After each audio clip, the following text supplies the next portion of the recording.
तो दोस्तों, कैसे हैं आप सब। आज की हमारी कहानी है भेदभाव। अगर अच्छी लगे तो चैनल को लाइक, शेयर और सब्सक्राइब करना ना भूलें। सोनाली अपनी शादी के पहले साल में ही गर्भवती हो गई थी। उसके ससुराल में सब खुश थे, लेकिन उसकी सास ने सोनाली को कह दिया था कि देखो बहू, कुछ भी हो तुम्हें बेटा ही पैदा करना है, क्योंकि मेरी बड़ी बहू को तो तुम्हें पता है कि 4 लड़कियां हैं। अब नहीं चाहिए मुझे इस घर में लड़कियां। बड़ी बहू तो पोते का सुख मुझे देने से रही, अब तुम भी निराश मत करना। सोनाली सोचती थी, इस सासू माँ ने मुझे क्या समझ रखा है। मैं कोई बच्चे पैदा करने वाली मशीन हूँ जो कि मर्जी से पैदा कर दूँ। यह सब तो ईश्वर की मर्जी से होता है, लेकिन सासू माँ को भी कौन समझाए। जितने तंत्र विद्या और टोटके हो सकते थे, सोनाली पर सब कुछ किया जा रहा था कि इस बार घर में बेटा ही पैदा हो। वो दिन आखिर आ ही गया और सोनाली हॉस्पिटल में पहुंच गई। सोनाली ने एक सुंदर सी प्यारी सी बच्ची को जन्म दिया। जब सोनाली की सास को पता चला कि सोनाली को लड़का नहीं लड़की पैदा हुई है, तो अपना सर पकड़कर बैठ गई और कहने लगी, हाय राम, फिर से बेटी हो गई। कितना कुछ नहीं कराया था, सब फेल हो गया। सोनाली की सास इस तरह रोने लगी जैसे लगता था कि पता नहीं कितने दुखों का पहाड़ उस पर टूट पड़ा हो। तभी सोनाली के ससुर जी ने सोनाली की सास से कहा, तुम इतना शोक क्यों मना रही हो। आजकल लड़कियां भी कोई लड़कों से कम है क्या। बेटे के लिए तुम अंधी हुए जा रही हो, इसमें बहू का क्या दोष। यह सब तो भगवान की लीला है, वह जो चाहे वही होता है। सोनाली की सास ने अपने पति से कहा, तुम तो चुप ही रहो जी, कोई तो होना चाहिए हमारे वंश को आगे बढ़ाने के लिए। सोनाली के ससुर समझ गए थे कि इसको समझाने का कोई फायदा नहीं। वह उसे अकेला छोड़कर अपनी बहू के पास आ गए और सोनाली से कहा, बहू तुम अपनी सास की बातों का बुरा मत मानना, वह तो ऐसी ही है, बेटा और बेटी में कोई फर्क नहीं। तुम अपनी बेटी को खूब पढ़ाना और जो इसकी इच्छा करे वह सब इस कुछ करवाना। ईश्वर ने चाहा तो अगली बार शायद बेटा भी हो जाए। सोनाली ने बोला, पापा जी, मुझे इस बात का बिल्कुल भी गम नहीं है कि मुझे बेटा बेटी पैदा हुई है या बेटा पैदा हुआ है, लेकिन दोनों समान है मेरे लिए, तो शरीर के अंश हैं और मैं अपने अंश से नाराज कैसे हो सकती हूँ। होटल के रूम के बाहर सोनाली की जेठानी की लड़की ने अपनी माँ से पूछा, माँ दादी, लड़का पैदा होने पर इतना गुस्सा क्यों हो जाती हैं। हम लड़की हैं तो इसमें हमारी क्या गलती है। दादी चाची को कितना सुना रही थी, आखिर दादी भी तो कभी न कभी लड़की ही हुई होंगी। थोड़ी देर बाद डॉक्टर साहब आए और उन्होंने सोनाली का निरीक्षण किया और उसके बाद सोनाली की सास से कहा कि आप इसे घर ले जा सकती हैं। डॉक्टर साहिबा के जाते ही सोनाली के सास ने मन ही मन कहा, मेरा बस चले तो इसे रास्ते में पड़ने वाली नदी में ही फेंक दूं। थोड़ी देर बाद सोनाली के जेठ भी हॉस्पिटल में आ गए थे। अब सोनाली की जेठ की लड़की माही ने अपने पापा के आते ही गोद में बैठ गई और अपने पापा से पूछने लगी, पापा, चाची को कितनी प्यारी सी बेबी हुई है, फिर भी दादी रो रही हैं और चाची को बहुत डांट रही थी। दादी तो दादू से कह रही थी कि बेटियां पराया धन होती हैं, वंश चलाने के लिए एक बेटा तो होना ही चाहिए।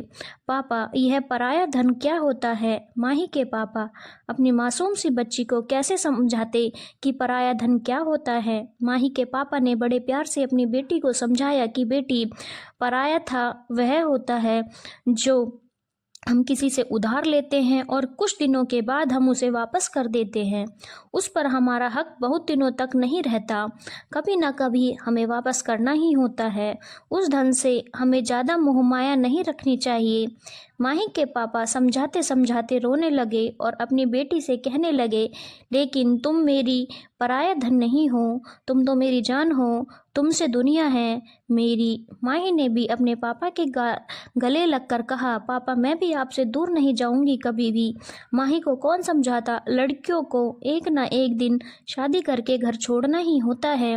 माही की बातें माही की दादी सुन रही थी और माही को उसके पापा से अलग करके बोली, इतनी छोटी सी हो और बातें कितनी बड़ी बड़ी करती हो। और अपने बेटे को भी समझाया, देखो सुरेश, तुम भी ना इन लड़कियों से ज़्यादा सिर पर मत चढ़ाया करो, ज़्यादा आधुनिक मत बनो। इतने सालों से जो रीति रिवाज चला आ रहा है, क्या तुम उसे बदल सकते हो? तो तुम भगवान नहीं हो जो सब कुछ अपने आप से बदल सकते हो। एक बेटी का बाप तो बन नहीं सके, बात ऐसी करते हो जैसे किसी नगर के राजा हो। गुस्से में सोनाली की सास वहां से चली गई। सोनाली के जेठ जी को अपने आप से ही नफरत होने लगी थी कि वह कैसी माँ का बेटा है जो खुद औरत है लेकिन औरत को भी कितना गलत समझती है। सोनाली के जेठ सुरेश ने अपनी बेटी को समझाया, बहुत सारे रीति रिवाज इंसान अपने मतलब के लिए बनाए हैं, लेकिन मैं अपनी बेटी को इन रीति रिवाजों के कब्जे में नहीं आने दूंगा। मेरी चारों बेटियां बेटों से बढ़कर हैं, मैं इनको ऐसा बना दूंगा यह सोचेंगे कि काश हमारे पास भी ऐसी बेटी होती। धीरे धीरे जिंदगी चलती रही और सोनाली की बेटी अब 18 साल की हो गई थी और उसका एक भाई भी 15 साल का हो गया था। सोनाली की दादी सबसे ज़्यादा प्यार अपने पोते मोनू पर ही लुटाती थी, क्योंकि घर में एक लौता लड़का था। क्योंकि बड़ी बहू के भी 4 बेटियां थी और सोनाली की भी एक बेटी। इस लाड़ प्यार ने मोनू को बिल्कुल ही बिगाड़ दिया था। वह न पढ़ाई सही से करता और न ही घर का कोई काम करता। बिल्कुल आवारा किस्म का लड़का हो गया था। मोनू बिल्कुल भी अपनी मम्मी और पापा की बात नहीं मानता था, क्योंकि जब भी उसके पापा डांटते उसकी दादी उसकी साइड ले लेती थी और वह उसी का फायदा उठाता। एक दिन सोनाली की सास सीढ़ियों से उतर रही थी, तभी उनका पैर फिसल गया और कमर में चोट आ गई। डॉक्टर बोले, इनकी रीढ़ की हड्डी टूट गई है और अब यह पूरी जिंदगी बैठ नहीं सकती हैं। अब क्या, अब तो बेड पर ही लेटे सारा काम करना था। कुछ भी ज़रूरत होती तो किसी और से ही मांगनी पड़ती, क्योंकि अब उनको चला नहीं जाता था। ऐसे में 5 पोतियां अपनी दादी की खूब सेवा करती थी। सोनाली की सास कर भी क्या सकती थी, अपने बस का तो कुछ था ही नहीं। एक दिन घर में कोई नहीं था, सिर्फ मोनू ही घर में था और उसकी दादी को टॉयलेट करना था। उसने मोनू से कहा, मोनू बेटा मुझे टॉयलेट करना है, वह टॉयलेट वाला चेयर लेकर आओ। मोनू ने अपनी दादी को गुस्से में डांट दिया, मेरे बस का नहीं है तुम्हारा टॉयलेट धोना, थोड़ी देर इंतजार कर लो, सब आ जाएंगे फिर कर लेना। मोनू की दादी बोली, ठीक है बेटा, फिर एक गिलास पानी ही पिला दो, प्यास लगी है। मोनू बोला, ना तुम 1 मिनट चुप बैठ नहीं सकती हो क्या?